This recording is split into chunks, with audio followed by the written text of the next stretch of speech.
11월 26일 오늘 하나님의 말씀은 창세기 11장 1절로 5절 말씀입니다. 온 땅에 언어가 하나요 말이 하나였더라. 이에 그들이 동방으로 옮기다가 신할 평지를 만나 거기 거류하며 서로 말하되 자 벽돌을 만들어 견고히 굽자 하고 이에 벽돌로 돌을 대신하며 역청으로 진흙을 대신하고 또 말하되 자 성읍과 탑을 건설하여 그 탑 꼭대기를 하늘에 닿게 하여 우리 이름을 내고 온 지면에 흩어짐을 면하자 하였더니 여호와께서 사람들이 건설하는 그 성읍과 탑을 보려고 내려오셨더라. 7절 말씀. 자 우리가 내려가서 거기서 그들의 언어를 혼잡하게 하여 그들이 서로 알아듣지 못하게 하자 하시고, 성부 성자 성령 하나님은 항상 같이 일을 하십니다. 우리가 내려가서 성부 성자 성령 하나님께서 같이 내려오시는 거예요. 지금은 우리 주 예수 그리스도께서 우리의 죄를 모두 다 짊어지시고 십자가에서 죽으시고 부활하시고 승천하시면서 보혜사 성령님을 대신 보내주셔서 지금 우리와 늘 항상 함께 계시죠. 그러나 이때에는 가끔씩 한 번씩 강림하시곤 하셨죠. 그때 하나님께서 그들의 악이 가득 찬 것을 보시게 된 거예요. 그래서 언어를 혼잡케 하셨습니다. 서로 말을 알아듣지 못하게 되니까 결국은 말이 통하는 자들끼리 모여서 하나님 명령대로 전 세계로 흩어지게 된 거예요. 중간에 악한 영에 어떠한 방해를 한다 하더라도 하나님의 뜻은 하늘에서 이루어진 것 같이 이 땅에서도 반드시 이루어지는 것을 우리는 오늘 본문 성경을 통해서 알고 있습니다. 민수기 13장 30절에서 31절 말씀. 갈렙이 모세 앞에서 백성을 조용하게 하고 이르되 우리가 곧 올라가서 그 땅을 취하자 능히 이기리라 하나, 그와 함께 올라갔던 사람들은 이르되 우리는 능히 올라가서 그 백성을 치지 못하리라. 그들은 우리보다 강하니라 하고, 사탄은 하나님을 흉내내는 일을 이때도 했어요. 하나님께서 바벨탑을 쌓지 못하게 막으신 도구가 바로 언어예요. 말을 혼잡하게 하시니까 서로 알아들을 수가 없죠. 그러다가 결국은 더 이상 바벨탑을 쌓지 못하게 되는 거예요. 그러다 보니 언어가 서로 통하는 사람들과 모이게 되고 하나님의 처음 명령하셨던 대로 그렇게 사방으로 흩어지게 된 것이죠. 그러자 사탄도 이 방법을 사용하여 모세가 가나안 땅에 파송한 12 정탐꾼들의 언어를 통해 백성들의 마음이 갈라지게 하여 하나님을 원망하게 되고, 그래서 하나님께서 가나안 땅을 주신다고 약속하셨는데 그 약속의 말씀을 믿은 갈렙과 여호수아만 모세에게 그들은 우리의 밥이라고 확신 있게 말을 할 수 있었죠. 그 말들을 다 들으신 하나님께서는 여호수아와 갈렙 외에는 단 한 명도 살아서 요단강을 건너지 못하게 하시고 다 광야에서 죽음을 맞게 하셨습니다. 이처럼 언어가 사람을 살리기도 하고 죽이기도 하는 것이에요. 우리의 모든 언어는 하나님께서 다 들으시고 계시기 때문이죠. 잠언 15장 1절로 2절 말씀. 유순한 대답은 분노를 쉬게 하여도 과격한 말은 노를 격동시키느니라. 지혜 있는 자의 혀는 지식을 선히 베풀고 미련한 자의 입은 미련한 것을 쏟느니라. 4절 말씀. 온순한 혀는 곧 생명나무이지만 패역한 혀는 마음을 상하게 하느니라. 야고보서 3장 8절 말씀. 혀는 능히 길들일 사람이 없나니 쉬지 아니하는 악이요 죽이는 독이 가득한 것이라. 이처럼 성경에서 산다 죽는다의 그 원인은 다 말로 인함이에요. 하나님께서 만물을 말씀으로 만드셨기 때문에 말이 얼마나 중요한 것인지 몰라요. 말 한마디에 천냥빚도 갚는 것이거든요. 사람은 언어로 살고 언어로 죽고 언어로 성공하고 언어 때문에 실패하는 거예요.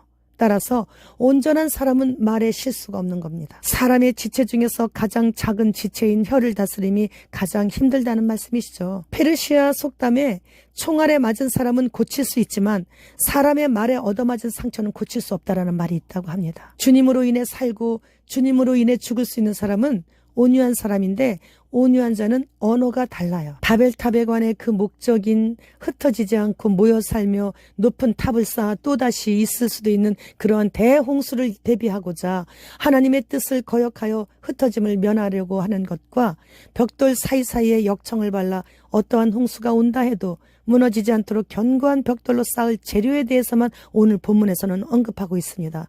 이러한 바벨탑은 인간이 감히 하나님의 이름을 거스르고 반역하는데 어디까지인가 하면 하늘까지 닿을 정도로 아주 높이 교만해질 수 있다는 것을 본문을 통해서 우리 모두에게 알려주고 계시는 거예요.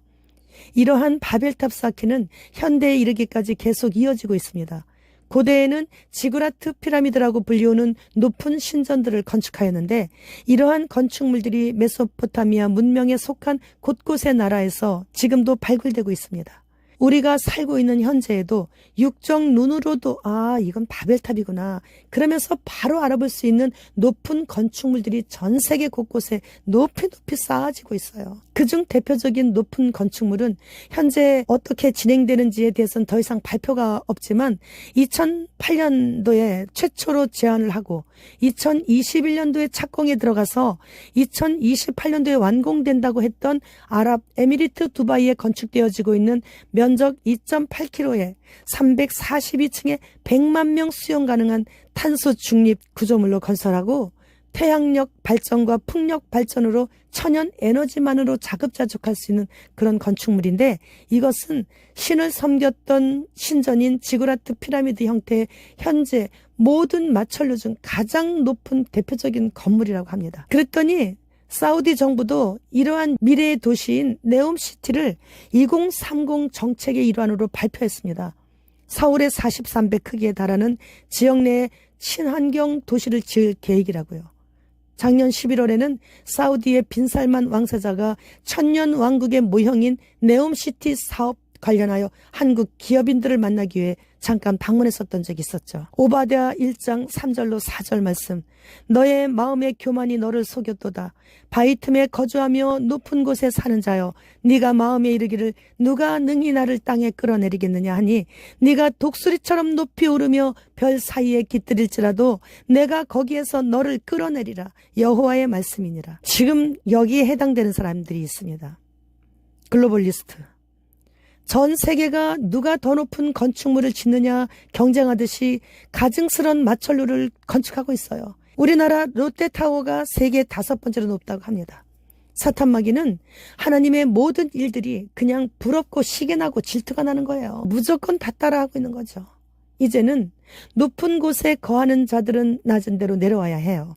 그들은 지하 깊은 곳에서 몇 년이라도 편안하게 거주할 수 있도록 완벽한 시스템으로 다 갖춰져 있지만, 그리고 또 그들은 하늘에 올라가서 별 사이에 숨을지라도 거기까지 천사들을 다 보내셔갖고 끌어내신다고 성경에서 말씀하시고 계세요. 인류를 화성에 보내려는 그런 프로젝트를 개발하고 있는 일랑 머스크, 여기 다 해당되는 딥스들이에요. 성경에서 그걸 다 하시기 때문에 별 사이로 숨어 들을지라도 거기서도 주님께서는 끌어내신다고 분명히 말씀하시고 계십니다. 미국의 9.11 때 쌍둥이 빌딩이 한순간에 무너진 것을 보면서 마지막 때에 우리 주님께서 이 세상에 다시 오실 때 육적 영적인 바벨탑들이 이제 곧 저렇게 다 무너지겠구나, 이런 생각을 해봅니다.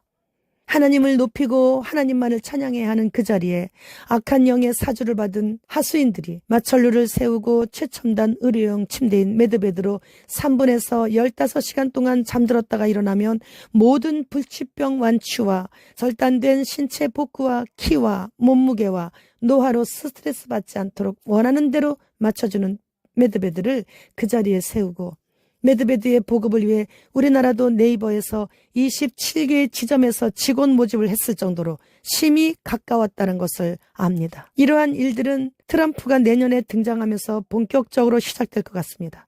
이러한 메드베드는 이제 때가 되면 전 세계적으로 보급하기 위해 이미 준비 완료 상태에 있는 것이죠. 로봇이 어정 걸어다니는 것을 선보이면 얼마 안 가서 사람인지 로봇인지 구분하지 못할 정도로 정교한 로봇이 거리를 활보하고 있는 것처럼 무엇인가 개발하겠다는 뉴스가 나오는 순간 이미 다 개발 완료하고 때를 보고 출시하는 거예요. 이러한 것들이 하나님을 조롱하고 하나님의 영역을 침범하는 하늘에서 쫓겨난 큰 용의 마지막 발악인 것이죠. 사탄은 하나님을 지우고 자신의 이름을 알리려는 최후의 마지막 교만을 떨고 있는 거예요. 창세기 9장에서 온 인류의 생육과 번성과 온 땅에 충만케 하라시는 하나님의 뜻과 완전 대립되는 인구 감축에 갈수록 속도를 내고 있습니다. 빈대 잡다가 초가 삼간 다 태운다는 속담과 같이 빈대 잡는다고 흰신 동물질을 소독약에 섞어가지고 대중교통수단과 각 시설, 각 가정에까지 약을 뿌리고 있는데, 그들은 그들이 원하는 5억이 남을 때까지 이러한 악행은 멈추지 않을 것이에요. 그래서 이러한 모든 과정들을 보면서 주님 오심이 심히 임박함을 깨달아 거룩에 더욱더 힘써야 하는 것이에요. 우리는 지금 하만의 표상인 적그리스도의 계략으로 거룩한 곳에 가증한 것인 짐승표가 들어오고 있는 시대에 살고 있습니다. 자칫하다가는 먹고 사는 문제로 인해 육은 물론이고 영혼까지 다 죽게 생겼습니다.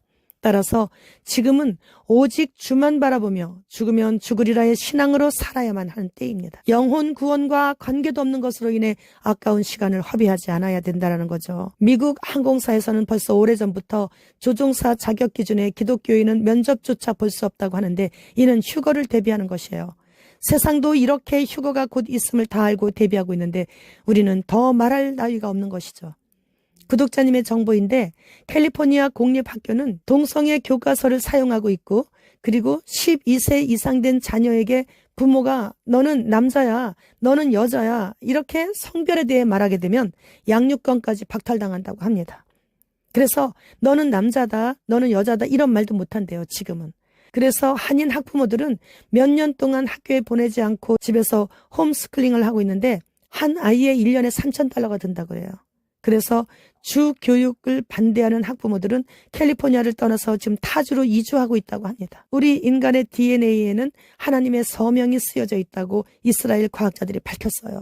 그런데 이 하나님의 서명을 지우고 다른 존재의 서명을 넣으려고 하는 것이 바로 유전자 변형이거든요. 인류 최초로 하나님께서 우리 DNA에 서명까지 하신 유전자를 딱 한 개만 바꿔서, 그러니까 하나님의 이름을 딱 한 글자만 바꿔서 고지혈증을 없애는 신약이 개발되어서 12월 달에 미국 FDA 승인을 받게 되었다고 합니다. 주님 지금 오십니다. 주님 어서 오시옵소서. 마라나타.